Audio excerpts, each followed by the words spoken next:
Tarehe 18 kwa maana ya siku ya kesho ambako tunatarajia kwenda kushuhudia mchezo wa hatua ya mtoano wa ligi ya mabingwa barani Afrika, CAF Champions League, kati ya Dar es Salaam Young Africans ambao watakutana na timu ya Silver Strikers ambayo mshindi katika mechi hiyo atakwenda moja kwa moja katika hatua inayofuata, kwa maana hatua ya makundi ya klabu bingwa barani Afrika.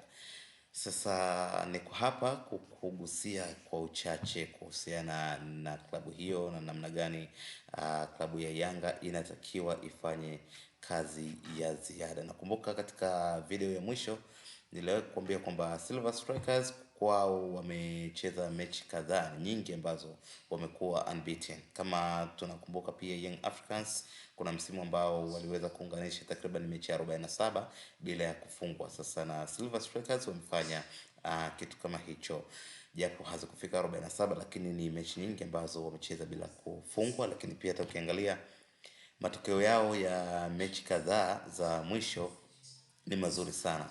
Takribani katika mechi 10 wameshinda takribani mechi 7 na kusare mechi 3, na hii inaonyesha ni kwa namna gani ambavyo hii timu iko vizuri. Young Africans haitakiwi kabisa kujidanganya kwamba wanaenda kukutana na timu rahisi. Wanakwenda kukutana na timu ngumu, timu ambayo bila shaka Young Africans kupitia viongozi wao nafikiri wanaona na wameshawasoma ni kwa namna gani wanatakiwa waende ili kuhakikisha kwamba wanacheza mchezo ambao utakuwa na nguvu ya ziada kwa ajili ya kutafuta ushindi dhidi ya Silver Strikers. Kuna wachezaji wao ambao ni first 11 wakali kabisa. Ukianza goalkeeper wao ambaye anaitwa Chikoka, ni mmoja kati ya goalkeeper ambao wanafanya vizuri sana, na katika mechi 10 mfululizo amekuwa takriban mechi 6 ambazo amekuwa na clean sheet. Kwa hiyo utaona ni kipa wa aina gani katika mechi 10 kuondoka na clean sheet ya 6. Nafikiri si kitu kidogo wala si kitu rahisi sana. Lakini pia kuna mchezaji anaitwa Lamek ambaye huyu ni defender hatari kabisa. Sambani pia yupo, kuna Pipe, ni kati ya wachezaji hatari zaidi. Lakini mmoja kati ya mchezaji ambaye huwa namhofia ni mtu ambaye anafanya maamuzi hata akiwa katika uwanja, ni captain wao Kamanga. Ni mmoja kati ya wachezaji ambao wako vyema sana uwanjani na wanatumia sana akili katika kufanya maamuzi. Kwa hiyo mchezaji kama Kamanga akiwa anashambulia upande wenu, backline zinatakiwa zifanye kazi ya ziada. Lakini pia si tu matumizi ya nguvu, wanatakiwa wawe na matumizi ya akili ya ziada, kwa sababu Kamanga ni moja kati ya wachezaji ambao wanatumia sana akili katika kujitengenezea nafasi. Lakini pia hususan wakiingia ndani ya 18, amekuwa ni mchezaji ambaye anatamani beki amfuate ili aweze kumchezeshea na kusababisha penalti na vitu kama hivyo. Kwa hiyo wana kikosi kizuri sana. Silver Strikers si wanyonge,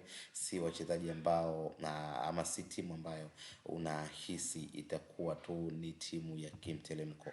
Ni timu ambayo Young Africans wasipokuwa makini inawezekana tukaja kuona ikiishi katika hatua hizi. Lakini tegemeo langu Young Africans pia wana timu bora, na walimu kupitia benchi la ufundi wanaifuatilia timu hiyo na wanaona ama wamegundua ni timu ya aina gani ambayo wanaenda kukutana nayo. So bila shaka nafikiri kesho tutashuhudia mchezo ambao utakuwa ni mchezo mzuri, mchezo ambao utaonesha pia Young Africans imejitengeneza katika namna gani kabla ya kuingia katika hatua ya makundi, kama endapo watafanikiwa kumpiga Silver Strikers katika hatua hii ya mtoano. Ikumbuke katika hatua hii pia kuna mchezo wa mechi mbili, nyumbani na ugenini, ambapo mshindi anakwenda katika hatua inayofuata.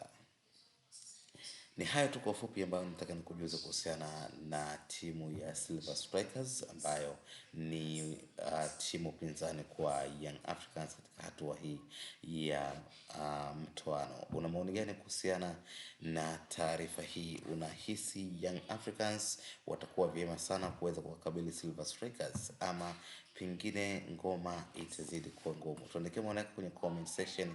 Usahau kubonyeza neno subscribe chini ya video hii ili uungane na familia ya Mapro TV katika kupata zile updates mbalimbali za kimichezo, lakini pia burudani, bila kusahau interviews ambazo tumekuwa tukikuletea hapa kila siku. Nitarejea tena katika video nyingine katika kuangazia habari zingine za kimichezo. Hakikisha umesubscribe, hakikisha una share, lakini pia kutoa maoni yako ni vyema sana katika kuungana nasi kwa mada ambazo tunaziweka hapa kila siku. Asante na kwaheri, tukutane katika next video.